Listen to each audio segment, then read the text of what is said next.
नमस्कार दोस्तों, मैं अंकुर उपाध्याय स्वागत करता हूं आप सभी का आपके अपने YouTube channel share market analysis में। दोस्तों, मेरे पास आज एक कमेंट आया जो कि काफ़ी ज़्यादा हम बोले तो सच है और अच्छा कमेंट था कि मैंने जब वीडियो बनाई कि मार्केट में आज एक तूफानी तेज़ी देखने को मिली, तो उनका कमेंट था, रिप्लाई इनफैक्ट कह सकते हैं उसे, कि मार्केट में तेज़ी है बट पोर्टफोलियो लाल निशान में। और ये फैक्ट है एक्चुअली में देखा जाए तो। हो सकता है आप लोग वीडियो देख रहे हो मेरी, तो मार्केट में आप देख रहे हो कि निफ्टी अराउंड 200 पॉइंट्स रैली देती हुई दिखी आपको। बैंक निफ्टी में भी आपको अच्छा मूव दिखा अराउंड 400 पॉइंट्स का, निफ्टी 250 पॉइंट्स ऊपर, लेकिन पोर्टफोलियो लाल निशान में है। ये इसलिए है कि जो लोग आईटी मेटल्स जिनकी पोर्टफोलियो में ये स्टॉक्स नहीं है, वहां आज तेजी नहीं है। आज एक सेक्टर स्पेसिफिक तेजी थी, पूरा आईटी सेक्टर मार्केट को ऊपर खींचता हुआ दिखा है। एंड इस सबसे बड़ी बात, शॉर्ट कवरिंग का सहारा था बाजार में। ओवरसोल्ड मार्केट, शॉर्ट कवरिंग और आईटी स्टॉक्स, इन तीन कॉम्बिनेशंस ने मार्केट को ऊपर का रास्ता दिखाया आज के लिए। अमेरिका के बाजार से अच्छे संकेत थे, जिसकी वजह से ऊपर भागता हुआ दिखा आपको इंडियन इक्विटी मार्केट। ये फैक्ट है कि उतनी पोर्टफोलियो में हरियाली नहीं थी, लेकिन हाँ, आईटी स्टॉक्स में आज एक बढ़िया मूव देखने को मिला।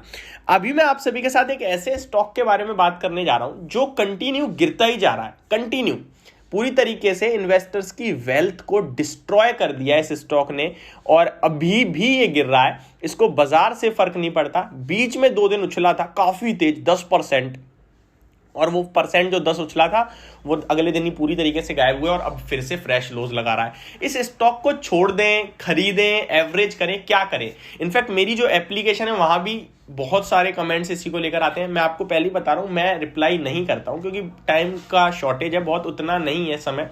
काफ़ी लोग इसी बात से मेरे से दुखी भी हैं और मेरे को उल्टा सीधा भी बोलते हैं, बट ठीक है, कोई बात नहीं, वो तो चलता रहेगा अब लाइफ टाइम। जो फैक्ट है वो फैक्ट है। तो यहाँ पे उस स्टॉक को लेकर बात यह है कि खरीद लेना चाहिए। देखिए, रिटेल इन्वेस्टर का माइंडसेट 2 तरीके से काम करता है। पहला, जब कोई चीज बहुत गिर जाती है तो उसे लगता है ये बहुत गिर गई है, लेकिन मार्केट में बहुत नाम की कोई चीज नहीं होती। दूसरा, जो कंटिन्यूस स्टॉक को वॉच करता आया है ना, उसको लगेगा यार ये बहुत सस्ता हो गया। कोई चीज अगर आपने 1000 पे देखी है, आप उसे रोज देखते हो, वो अचानक से आपको 500 पे दिखे, आप तो कहोगे अबे ये क्या हुआ, खरीद लो इसे। तो ये साइकोलॉजी होती है। और फिर वो 500 वाला 400 पे आता है तो आपको लगता है यार कहीं बर्बाद तो नहीं हो जाऊंगा मैं। जबकि वो 1000 वाला 500 पे आ गया, तब आपने सोचा खरीदने का मौका है, लेकिन 500 का 400 पे आ गया तो बर्बाद। तो बहुत थ्योरी हो गई। अब आते हैं स्टॉक पे। स्टॉक का नाम है न्यूरेका, और मुझे पता है काफ़ी सारे लोगों की पोर्टफोलियो में है स्टॉक, क्योंकि इसको ना बिजनेस चैनल्स पे थोड़ा सा प्रमोट करा गया था इस स्टॉक को। और ऐसा नहीं है कि उनका कोई व्यू होगा गलत, मैं नाम तो नहीं लूँगा, बट सबको पता है। बट डेफिनेटली ये स्टॉक एक अंडर परफॉर्मर रहा है और बहुत गलत रिकमेंडेशन रही। हर एक इंसान की रिकमेंडेशन, देखिए हर कोई 100% नहीं देता, बट रिकमेंडेशन कभी भी गलत किसी की भी पड़ सकती है। बट मुझे लगता है जब आप किसी और की रिकमेंडेशन पे खरीदते हो ना, तो आपका अपना व्यू होना चाहिए। दूसरे को बोलने से कुछ नहीं होगा कि भाई मैंने तो उनकी वजह से खरीद लिया।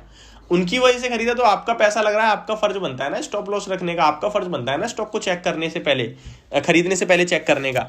इस स्टॉक में अराउंड 2000, 2100, 2200 के लेवल्स हैं और आज ये स्टॉक 460 पे आके खड़ा हो गया है। 1 साल की ये मार पड़ी है इस स्टॉक में। ऊपर से अराउंड 70-80% स्टॉक क्रैश हो चुका है ऑलरेडी, 75-80%, और स्टॉक आज 460 रुपीज़ के लेवल्स पे क्लोजिंग देता हुआ दिखाया आपको। और आज भी इस स्टॉक में बढ़िया गिरावट हुई है, लगभग 22 पॉइंट गिरकर बंद हुआ है ये। 460 52 वीक लो लगाता हुआ दिखाई ये स्टॉक आपको। इस स्टॉक में जो भी उछाल आता है वो बिकवाली के लिए यूज हो जाता है। इस स्टॉक में करें तो करें क्या? इसके फंडामेंटल्स देखे मैंने, मुझे ऐसा लगता है कि यार इन लेवल्स पे तो इसमें बेचने के लिए कुछ बचा ही नहीं है।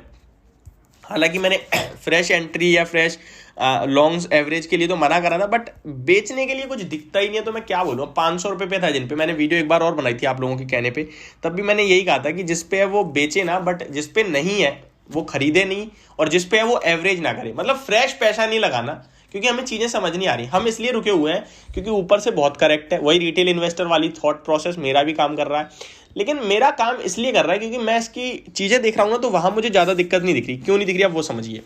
459 करोड़ का मार्केट कैप रह गया इस कंपनी का, 450 करोड़ का, ठीक है। इस कंपनी की बुक वैल्यू 200 रुपये पर शेयर की है, यानी कि 2 टाइम्स पे अब स्टॉक केवल ट्रेड कर रहा है। ई कॉमर्स कंपनी है ऑलमोस्ट, और डॉक्टर ट्रस्ट करके जो प्रोडक्ट्स हैं वो इन्हीं के हैं। ये डिस्ट्रीब्यूटर्स और ई कॉमर्स दोनों के द्वारा अपने प्रोडक्ट को सेल करती है कंपनी। इस कंपनी की बात करें तो return on equity, return on capital employed दोनों अच्छा दिखता है। रिटर्न ऑन इक्विटी 24.4% है, रिटर्न ऑन कैपिटल एम्प्लॉयड 32.7% है, 10 की फेस वैल्यू पे। इस स्टॉक में डेफिनेटली गिरावट बहुत बड़ी हुई है, बट ये स्टॉक ना अब बेचने लायक नहीं रहा। मतलब आप कह रहे हो यार मैं 50%, 30%, 20% लॉस में बैठा हूं और मैं बेच के कहीं और पैसा लगाता हूं ना, तो उससे पहले ये रिकवर करेगा। देखो कितना गिर रहा है मुझे नहीं पता, जब घूमेगा ना तो तेज घूमेगा। तो जिस पे है वो बेचे ना, फ्रेश एंट्री एवरेजिंग दोनों इग्नोर करें। आप ये भी कह सकते हो भाई जब आप कह रहे हो घूमेगा तो एवरेज कर लेते हैं, तो ये इसका जवाब ये होगा कि देखिए आपने एक जगह पहले ही गलत पैसा लगा दिया है, लॉस में है, अभी हम उस पर कन्विक्शन नहीं दे रहे। हम कह रहे हैं ठीक है हमारा लॉस हो गया, हमारा बचाई बहुत कम है। मान लो मैंने अगर इसको 1000 रुपये पे 1 लाख लगाया तो 50,000 रह गया है मेरा।